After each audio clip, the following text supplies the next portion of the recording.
Hello and welcome to day 2 of the Game Jam.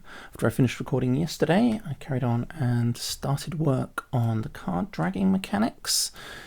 It doesn't do a lot yet, but actually I think it should be a useful grounding, and my aim for the morning is to turn that into a fully working card, deck, dragging, etc. mechanics, so that I can then start working on the gameplay this afternoon.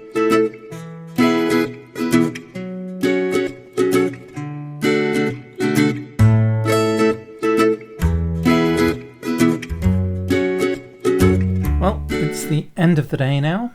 I have beer. I didn't achieve as much today as I was hoping.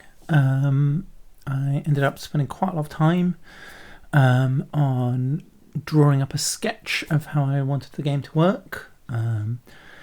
You can see that I'm going with the pirate theme, and I'm dividing the pirate ship into 3 vertically separated layers, so that you will have, as well as attacking and defending cards, movement cards that move you between these layers, and depending on which layer you are in, you will interact differently with the enemies in your layer and in the other layers.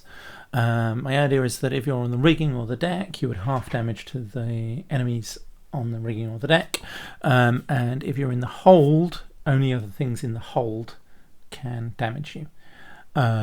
So you have a bit of variation, but not a lot. It's not going to be the major theme of the game, but I think it will add some interesting gameplay, and then you can have cards that move you up and down, or attack and move you, defend and move you, however it works, and the enemies will do likewise. I did also get quite away with the card mechanics, not quite as far as I'd like, but you can see that when I start the game now, it will shuffle the deck and then deal out a hand of 5 cards. You can drag the cards for, this is supposed to be a defend card, and then you would just drag it up and it disappears, and you can see it updates the hand accordingly. Attack cards you would have to drag onto an enemy, although actually I'm thinking that probably if you're dragging it onto an enemy, it would actually block what you're looking at. For some reason the only enemy I have set up is down in the corner. So I think I might need to work on that. In Slater Spire, when you drag a card, you get this like arrow. I'm thinking I might make it so the card stays at one side, and then you get an arrow kind of pointing you across. But we can figure that out a bit later. So anyway, we've got some card mechanics. It is actually a deck of cards. It can shuffle. My intention is that you would have the cards go off to a discard pile, and when the discard pile is full, they would get shuffled again and put back onto the draw pile. I'm also thinking I'll show the draw pile face up, so you can actually see one next card. I think that might be interesting mechanically. I don't know. Okay, end of day 2. That's as far as I got. If you're only interested in the sort of devlog side of this, end the video now. Like, subscribe, comment. If you're interested in me sort of rambling about some technical stuff, then I'm going to go on and talk a bit about how I implemented that. See you if you're sticking around.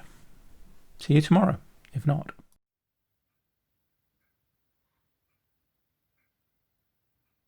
Okay, welcome back for the technical chat section. This is going to be quite rambly. I haven't scripted out. I'm just going to kind of talk through what I did. So you can see the eventual setup I have in Unity over here. Basically, it's all UI, so it's in a canvas. We have first the backdrop, where I've done my pretty terrible drawing of the ship. By the way, I realised the cards are much too big, because I did all the drawings zoomed out, and then of course when it's actually full screen, those are pretty big cards. Anyway, that should be easy enough to sort out. That's not the interesting part. So then we have drop zones with a drop zone script on it. A lot of people have implemented drag and drop with an on drop. handler. I haven't done it that way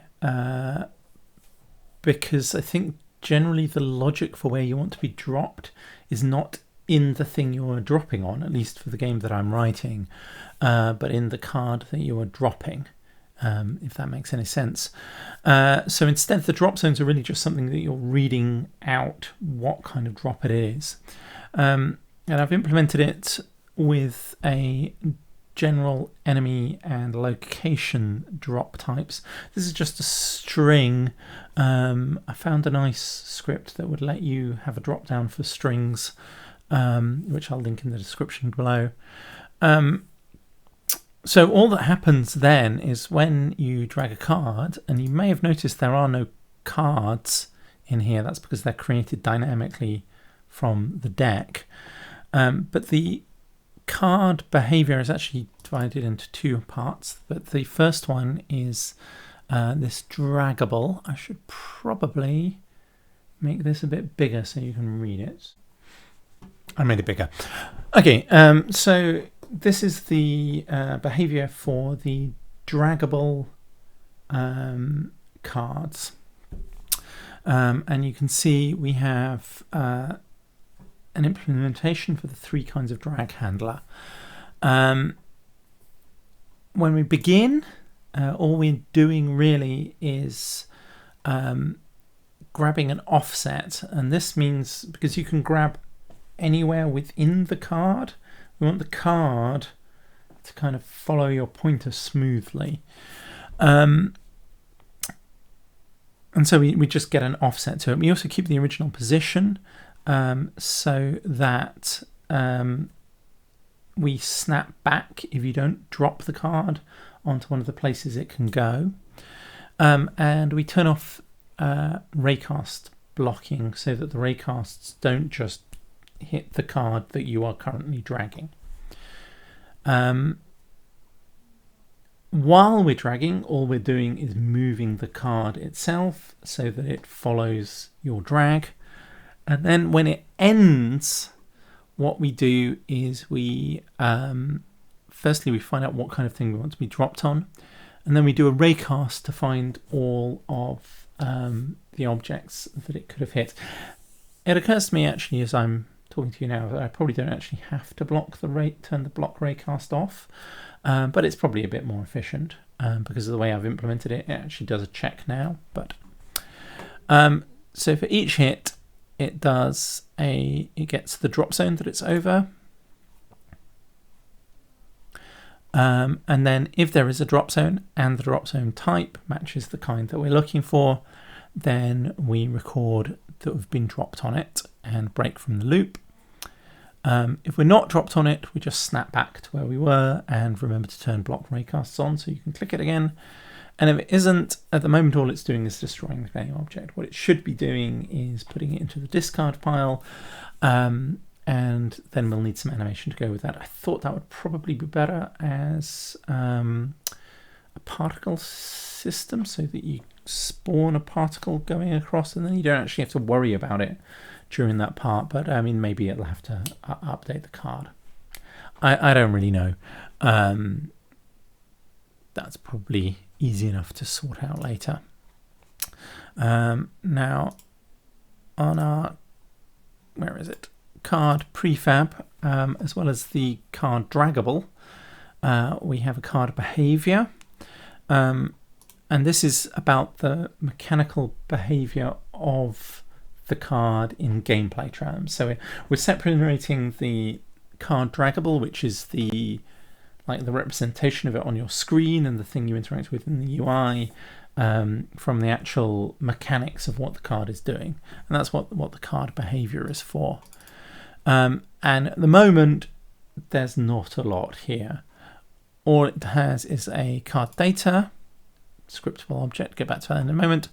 And then when it's started, what it does is it changes the surround so that you can have a red, a blue, or a green surround depending on the kind of card. Obviously, eventually it will fill in the card title and the artwork associated with that card, and then the gameplay text, and then also I'll probably intend that the implementation for what the card does when it's activated is in here. Hello, cat. This is my Tipsy. Say hello to the camera, Tipsy. Now, card data is... Where's card data? I can't see it. Oh, it's... Yeah, sorry. It's hidden in there. So card data is just a scriptable object. So I'm just collecting the data about the cards. Obviously, at the moment, there's nothing actually important in here. All we've got is the name of the card, where it can be dropped, and then the texture for the surround. In future, things like the casting costs and any mechanics associated with it will be defined in here. So if we go back into Unity, and this has to be in resources because the cards aren't included in anything. Tipsy, you're being kind of annoying, little cat. Could you maybe just settle down? So we have our different scriptable cards. So we've got Cutlass, which is going to be the basic attack. We've got Parry, which is going to be the basic block, and they've just set up to have what kind of surround they have at the moment. As I say, there's not a lot of implementation of this. And then the final thing that we have is our deck, and this is our deck of cards. I have put some stuff into this implementation just while I'm developing, which I'll probably take out, but yeah, we'll deal with that later. So really it has a list of cards, and they are just card data because they should at this point not have any additional data. That might change depending on what mechanics I decide to implement. For example, there is a mechanic in Slay the Spire where sometimes cards, if you play them, reduce in cost or increase in cost, or if you hold them in your hand for a while, then they get more powerful, in which case you would actually have to have an individual card that stores all of that data. But for now, they're just card data. They're the scriptable objects. They're just the generic stuff.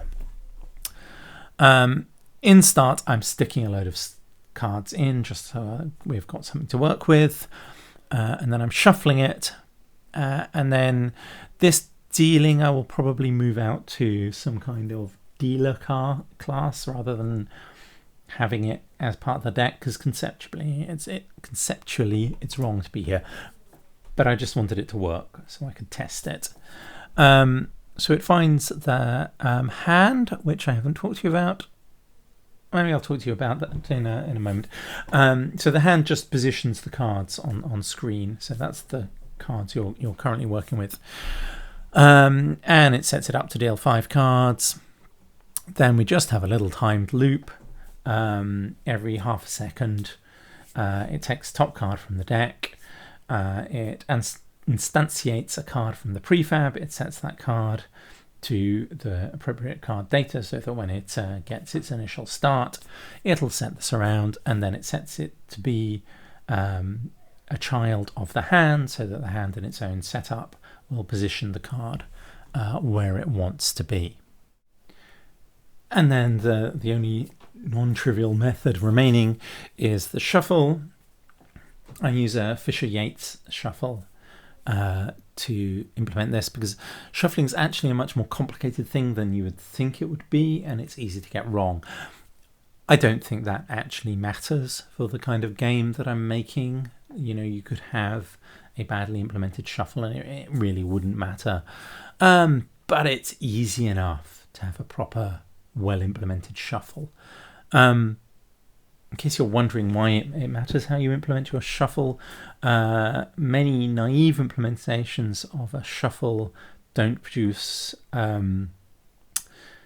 like the different possible decks with equal probability, and oftentimes your random number generator doesn't actually have sufficient bits of randomness to represent all of the possible states of your deck. This is a particular problem with something like poker.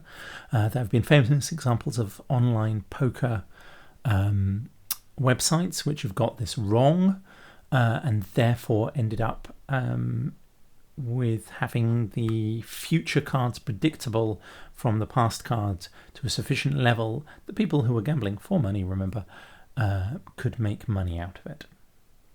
Okay, let's move on to the hand. So the hand's another UI element, just has a hand script. That's all it needs. Its position only matters in far as the Y position at the moment, because I actually cheat and put it to the middle of the screen in the script. Probably I shouldn't do that. Probably I should take it from it. But that's how it works for now. So the hand's just a mono behavior. It keeps track of how many cards are in the hand, so that it knows when it's changed. It only knows that by the number of children that are attached to it. And it starts off by arranging cards, and then in its update, it checks to see if its number of children have changed, and if they have, it calls arrange cards. And this just lays them out along a curve with a little bit of rotation. If I run this again, you can see the cards come in, and as they come in, they're getting spaced out. You can also see here, by the way, what I was talking about the cards being too big, because here on the screen they look a reasonable size, perhaps a bit big, but of course they're now occupying almost the entire screen, and this is just 5 cards. Now I think I'll probably deal 5 cards as the default, but you might draw extra cards or whatever, so potentially you could end up with a larger hand. One other little thing. So for my drop zone, I wanted to be able to define the drop zones without having like any image associated with it.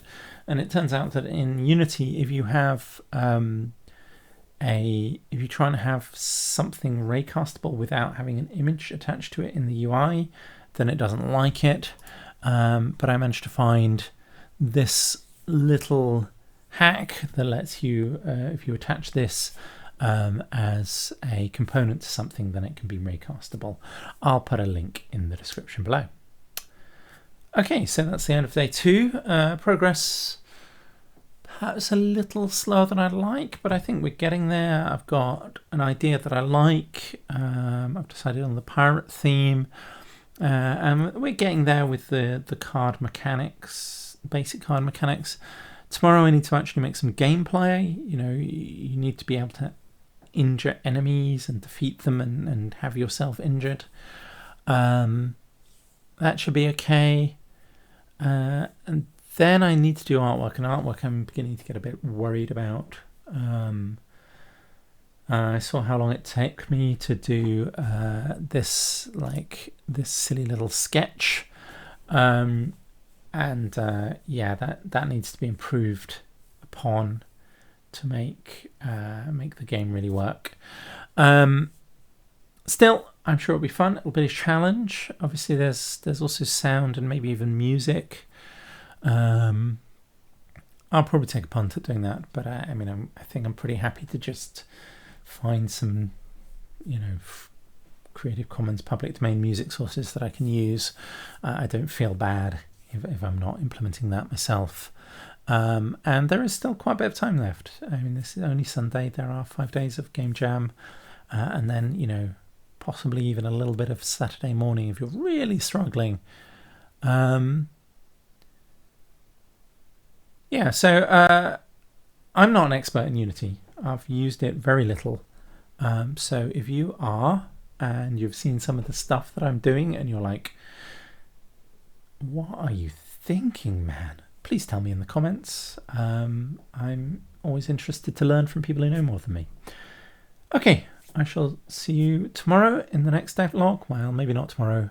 I'm not sure I'll have time to do one for tomorrow, but definitely Tuesday if I don't manage tomorrow. Okay, bye for now.